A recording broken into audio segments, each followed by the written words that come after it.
আসসালামু আলাইকুম প্রিয় দর্শক। আমিরুল মোমিনিন মানিক আপনাদের প্রত্যেককে আমন্ত্রণ জানাচ্ছি চেঞ্জ টিভির লাইভ পর্যালোচনায়। আজ ৩রা আগস্ট ২০২৬। আমাদের পর্যালোচনার বিষয় হচ্ছে ভারতের সীমান্ত জুড়ে চীন পাকিস্তানের বিরল শক্তি প্রদর্শন। এই বিষয়ে আপনাদের কোনো মতামত বা মন্তব্য থাকলে ইউটিউবের কমেন্ট বক্সে গিয়ে লিখুন। চলুন দর্শক আমরা মূল আলোচনাটির ভেতরে প্রবেশ করি। আ এর আগে একটি খবর আপনাদেরকে জানিয়ে দিচ্ছি। আপনাদের একটি স্টিল ফটো দেখাচ্ছি। দেখুন, এটি হচ্ছে হাউ ইটজার। ভারতের বিস্তৃত সীমান্ত জুড়ে চীনের হাউ ইটজার মোতায়েন করেছে পাকিস্তান। এটা কি কাজ করে বা এটা কতটা শক্তিশালী সেই বিষয়েই আজকের পর্যালোচনা।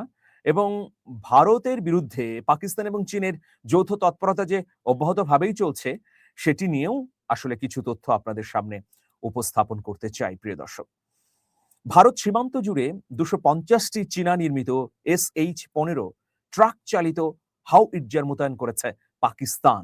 এর মাধ্যমে দেশটি নিজেদের আর্টিলারি সক্ষমতায় বড় ধরনের শক্তি বৃদ্ধি করেছে বলে ভারতীয় গোয়েন্দা সংস্থার সূত্রের বরাতে নিউজ করেছে ইন্ডিয়া টুডে।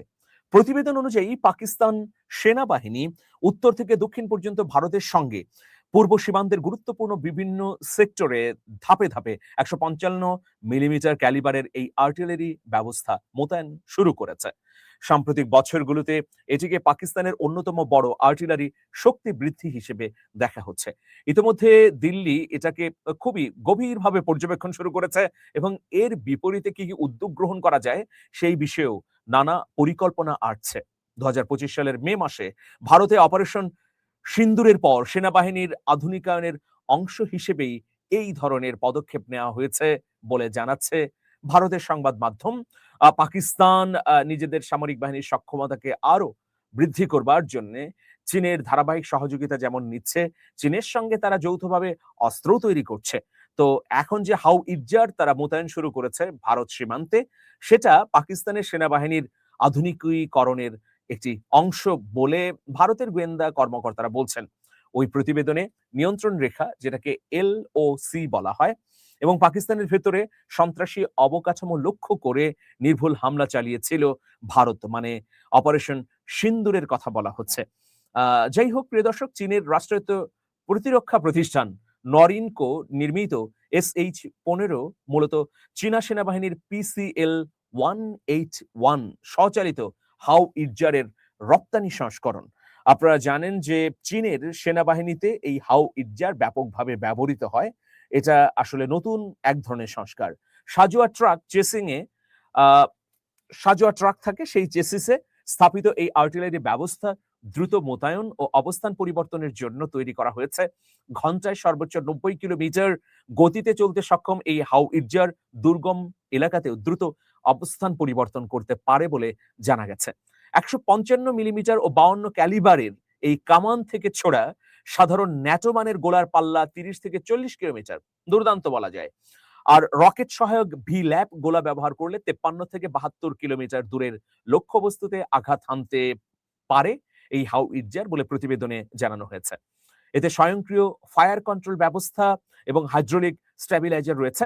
ফলে এটি দ্রুত অবস্থান নিয়ে প্রতি মিনিটে সর্বোচ্চ ৬টি গোলা ছুড়তে পারে এবং পাল্টা গোলা বর্ষণের আগেই স্থান পরিবর্তন করতে সক্ষম। দর্শক দেখুন, ভারতীয় প্রতিরক্ষা সূত্রের দাবি ২৫০টি SH-15 একাধিক আর্টিলারি রেজিমেন্টকে সজ্জিত করার জন্য যথেষ্ট, যা পাকিস্তানের দীর্ঘ পাল্লার প্রচলিত হামলার সক্ষমতা উল্লেখযোগ্যভাবে বাড়াবে। তার মানে ২৫০টি তারা প্রাথমিকভাবে চীন থেকে আমদানি করেছে এবং এগুলোই এখন মোতায়েন করছে। সর্বশেষ এই অস্ত্র সরবরাহকে বেইজিং ও ইসলামাবাদের ক্রমবর্ধমান প্রতিরক্ষা সহযোগিতার নতুন উদাহরণ হিসেবে দেখা হচ্ছে। গত এক দশকে অস্ত্র সরবরাহের পাশাপাশি যৌথ সামরিক মহড়াও বাড়িয়েছে দুই দেশ। শনিবার রাওয়ালপিন্ডির জেনারেল হেডকোয়ার্টার্সে চীনের পিপলস লিবারেশন আর্মির ৯৯তম প্রতিষ্ঠাবার্ষিকী উদযাপনও করেছে পাকিস্তান। অন্য একটি দেশের সেনাবাহিনীর প্রতিষ্ঠাবার্ষিকী উদযাপন করা বন্ধুত্বের চূড়ান্ত নমুনাই বলা যায়। অনুষ্ঠানে পাকিস্তানের চিফ অফ ডিফেন্স স্টাফ এবং সেনাপ্রধান ফিল্ড মার্শাল আসিফ মনির বলেন, পাকিস্তান চীন সম্পর্ক অনন্য, সময়ের পরীক্ষায় উত্তীর্ণ এবং আঞ্চলিক ও বৈশ্বিক নানা চ্যালেঞ্জের মধ্যেও দৃঢ়তা রেখেছে। পাকিস্তানের আন্তঃবাহিনী জনসংযোগ পরিদপ্তর আইএসপিআর যেটা নামে পরিচিত জানায়, অনুষ্ঠানে পাকিস্তানে নিযুক্ত চীনা রাষ্ট্রদূত জিয়াং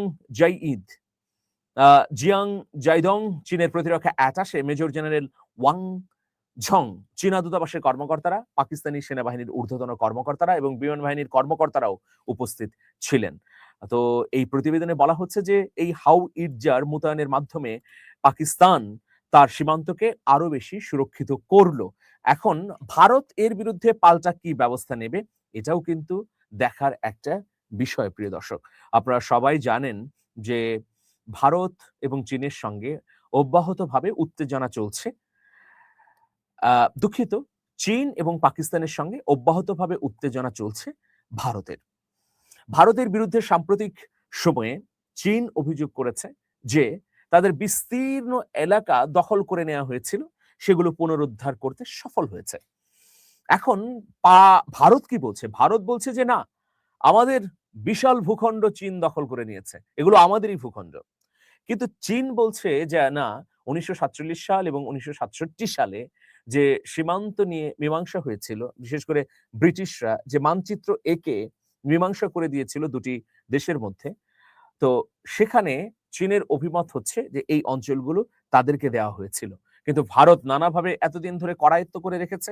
ফলে এখন যখন উদ্যোগী হয়ে সেই দখলকৃত ভূখণ্ডগুলো পুনরুদ্ধার করেছে বেইজিং, তখন দিল্লি এটার বিরুদ্ধে কুৎসা রটাচ্ছে। এটা হচ্ছে চীনের পররাষ্ট্র দপ্তরের মতামত। তো যাই হোক, একদিকে বিস্তীর্ণ সীমান্তের ভূখণ্ড নিয়ন্ত্রণে নিয়েছে ভারত, আর অন্যদিকে যে অংশটুকু এখন পাকিস্তানের সঙ্গে লাগোয়া ভারতের, সেই অংশটিতেও প্রতিনিয়ত উত্তেজনা বাড়ছে। গোলাগুলি তো রয়েছেই। মাঝে মধ্যেই আমরা দেখতে পাচ্ছি দুই বাহিনী, ভারত এবং পাকিস্তানের সেনাবাহিনীর সদস্যরা যুদ্ধে লিপ্ত হচ্ছে, মৃত্যুবরণের ঘটনা ঘটছে, অস্থিতিশীল পরিবেশ তৈরি হচ্ছে। পাকিস্তান বলছে যে তার দেশে ভারতের জঙ্গিরা আছে, আবার ভারত বলছে যে পরিকল্পিতভাবে বিভিন্ন সময়ে পাকিস্তান তাদের প্রক্সি এলাই দিয়ে জঙ্গি হামলা করছে। ফলে উত্তেজনা কিন্তু কমার কোনো ধরনের সম্ভাবনা দিচ্ছি না, বরং বাড়ার সম্ভাবনা দিচ্ছি। দেখুন, এর মধ্যে আরেকটা খবর আপনাদেরকে বলে দেই যে নেপাল তার টাকাতে একটি মানচিত্র প্রকাশ করেছে, যে মানচিত্র নিয়ে দিল্লির ভয়াবহ আপত্তি ছিল। এখন বালেন্দ্র সিং সেই মানচিত্রকে উইথড্র করে দিতে চেয়েছিল, টাকার ভেতরে নেপালের মানচিত্র।